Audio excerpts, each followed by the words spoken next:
Vous mettre à la musculation est une excellente décision et peut vous permettre d'importants progrès de puissance sur votre vélo, d'autant plus sur de longues distances ou si vous êtes en catégorie master. En effet, la musculation n'est pas seulement un outil pour développer sa force max afin de progresser au sprint. Non, la musculation est bel et bien une excellente solution pour vous permettre de produire plus de watts sur différents types d'efforts. Ces améliorations interviennent grâce à des adaptations exclusives à la musculation qui sont impossibles à provoquer sur le vélo. La musculation est donc un outil, une sorte de booster qui vous permettra de passer un cap pour votre saison prochaine, à condition de suivre les bonnes méthodes et le bon programme, bien évidemment.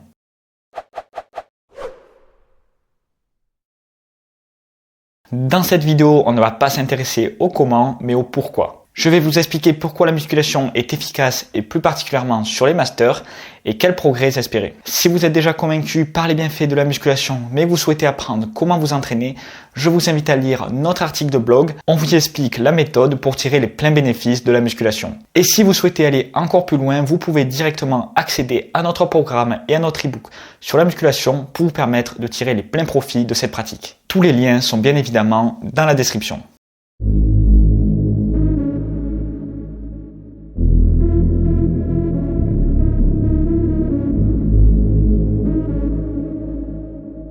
Premièrement, je vais vous présenter des études qui ont mis en évidence les gains induits par la musculation. Le scientifique Ronstadt et ses collaborateurs se sont intéressés aux effets de l'entraînement de force en musculation sur les performances en endurance. Pour cela, ils ont recruté 23 cyclistes de niveau homogène et les ont testés sur différents aspects. Ils ont testé leur force max au squat, ils ont testé leur VO2 max et la puissance associée à ce dernier qu'on peut qualifier de PMA. Et enfin, un dernier test qui consistait à pédaler 185 minutes à 44% de leur PMA défini sur leur test VO2 max et ensuite réaliser un test 5 minutes à fond où le but était de produire le plus de puissance. Suite à ces tests initiaux, ils ont divisé les 23 cyclistes en deux groupes sur un protocole de 12 semaines. Les deux groupes ont suivi un entraînement d'endurance similaire sur le vélo.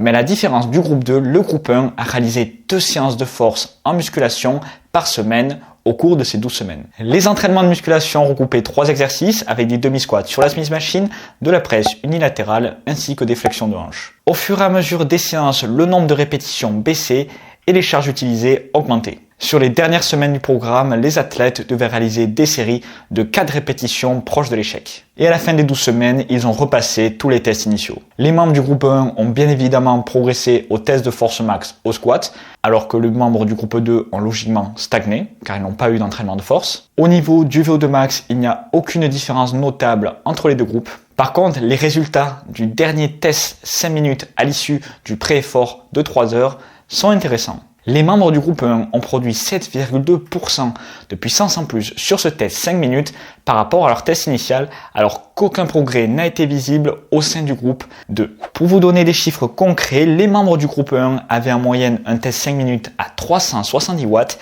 et ils sont passés à 396, soit 26 watts de plus, ce qui est énorme et permet de faire une différence énorme suite à un long effort d'endurance. Une autre étude a testé les effets d'un protocole de 8 semaines avec 3 séances par semaine où le but était de réaliser chaque fois 4 séries de 4 répétitions au squat proche de l'échec. À la fin du protocole, les athlètes avaient augmenté leur temps de soutien à PMA de 17,2% en moyenne, soit 62 secondes. Imaginez-vous tenir 1 minute de plus à PMA suite à un protocole d'entraînement de 8 semaines. Oui, c'est plutôt intéressant. Mais qu'est-ce qui a causé ces gains ? Que ce soit pour les deux études que je vous ai présentées, il est à première vue difficile de comprendre le lien entre les effets de la musculation et les performances en endurance. Le lien, je vous le donne, c'est l'économie. En effet, la deuxième étude a également mesuré l'économie des coureurs avant et après le protocole et ils ont relevé une amélioration de 5% suite à ce protocole. Et c'est cette amélioration qui est responsable des gains de performance exprimés en watts.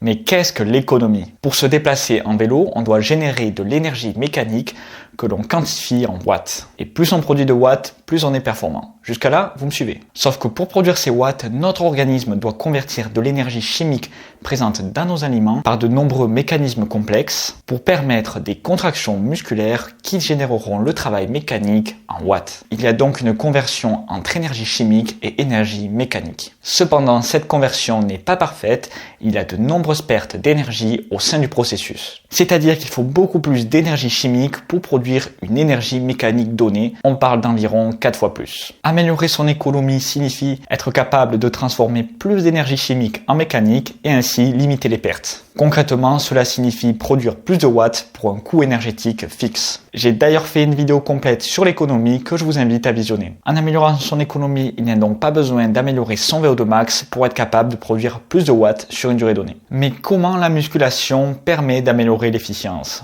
En enchaînant des séries de travail lourdes avec peu de répétitions, comme dans les études que je vous ai présentées, on va améliorer notre système nerveux. Et oui, pour qu'il y ait une contraction musculaire, il faut qu'un signal nerveux intervienne. Ce signal est envoyé par un motoneurone, aussi bien appelé neurone moteur. Ce dernier est connecté à un groupement de fibres musculaires et envoie un signal nerveux pour permettre leur contraction. Le groupement entre motoneurone et fibres musculaires est appelé unité motrice. Et un même muscle est composé de nombreuses unités motrices. En soumettant notre organisme à des charges lourdes, notre système nerveux va donc devoir mobiliser le plus d'unités motrices au même moment pour générer de la force. Le plus d'unités motrices activées, le plus de fibres musculaires peut se contracter et en se connectant en même temps, la force générée est d'autant plus importante.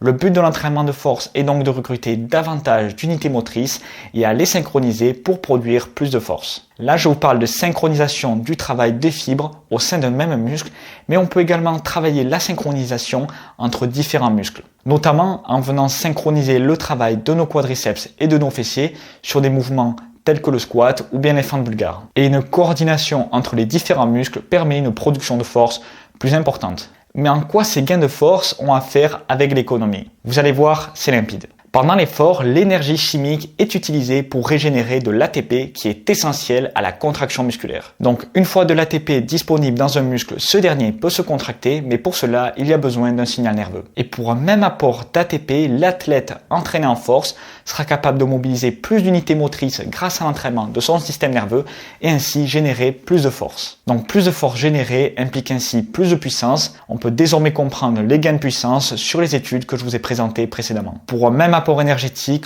plus de puissance peut donc être générée. L'entraînement de force a donc le potentiel d'améliorer l'efficience de vos contractions, ce qui permet d'améliorer son économie. Or, sur votre vélo, il est impossible d'impacter votre système nerveux suffisamment. Vous aurez beau mettre énormément de braquets, il est impossible d'atteindre l'échec musculaire après 4 coups de pédale, comme on peut retrouver sur un squat. Sur le vélo, il est donc impossible de provoquer les mêmes adaptations nerveuses que l'on peut obtenir grâce à l'entraînement de force. Et je ne parle pas des problèmes de sécurité liés à ce type de pratique.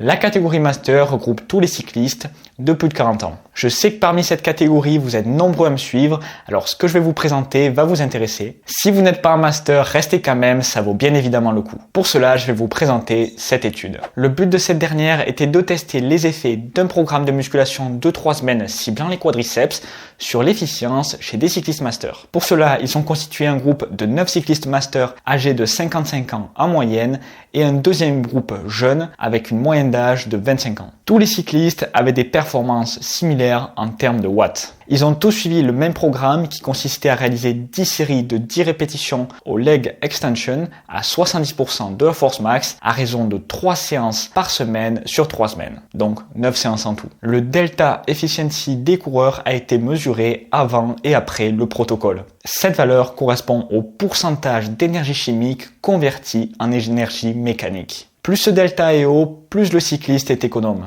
Au départ de l'étude, les masters étaient à 19,66 et les jeunes à 21,77 et à l'issue du programme, les masters sont passés à 22,86 et les jeunes à 22,68. On est là sur de très gros gains. Pour vous expliquer avec des chiffres, avant l'étude, pour 1000 watts d'énergie consommée, les cyclistes produisaient 196,6 watts sur leur pédale, puis après l'étude, pour 1000 watts consommés, ils étaient capables d'en produire 228,6. Donc pour un coût énergétique donné, ils peuvent produire 14% de puissance en plus, ce qui est énorme. Les jeunes ont également obtenu des gains intéressants, mais c'est bel et bien chez les masters que les gains ont été les plus importants. Comment expliquer ce phénomène? Une perte de force et de masse musculaire est inévitable avec l'âge, avec notamment le phénomène d'ostéoporose qui correspond à la perte de masse musculaire, mais également grâce à des modifications hormonales. Le stimulus de la musculation est donc une excellente solution pour permettre aux masters de maintenir leur force et leur masse musculaire. Et cela permet même d'améliorer leur performance en cyclisme, car en limitant la perte de leur force, ils peuvent améliorer leur économie qui leur permet donc de produire plus de watts pour une consommation énergétique donnée. Cependant, le programme de musculation utilisé dans cette étude est selon moi peu pertinent. Un programme plus adapté pour les cyclistes aurait peut-être permis des gains plus importants chez les jeunes également. La musculation présente également bien d'autres bénéfices. Je vais pas avoir le temps de tous les développer, alors je vous les présente à la volée, avec premièrement des effets positifs sur la santé, en augmentant votre densité minérale osseuse et en permettant un meilleur équilibre hormonal. La musculation permet également d'améliorer votre bien-être sur le vélo. Elle a le potentiel d'éliminer grand nombre de douleurs, comme la fameuse douleur au bas du dos. L'amélioration du gainage induite par la musculation permet également d'améliorer vos performances et votre confort. Et les entraînements de force peuvent également vous aider à améliorer votre puissance maximale si vous souhaitez progresser au sprint. Si vous souhaitez vous mettre à la musculation, je vous invite à lire l'article de blog dédié sur notre site internet. On vous explique quelle méthode suivre, comment planifier votre cycle de musculation, on parle également de l'intérêt du gainage et bien plus encore. Si vous souhaitez aller plus loin, je vous annonce que l'on a sorti notre programme de musculation sur 10 semaines spécifique aux cyclistes. Ce programme est accompagné d'un e-book et cela vous permettra de tirer les pleins profits de cette pratique. Les liens pour y accéder sont dans la description. Si la vidéo vous a plu, n'hésitez pas à la rétribuer d'un pouce bleu et à vous abonner à la chaîne YouTube. C'était Antonin Albouy pour la science du cyclisme.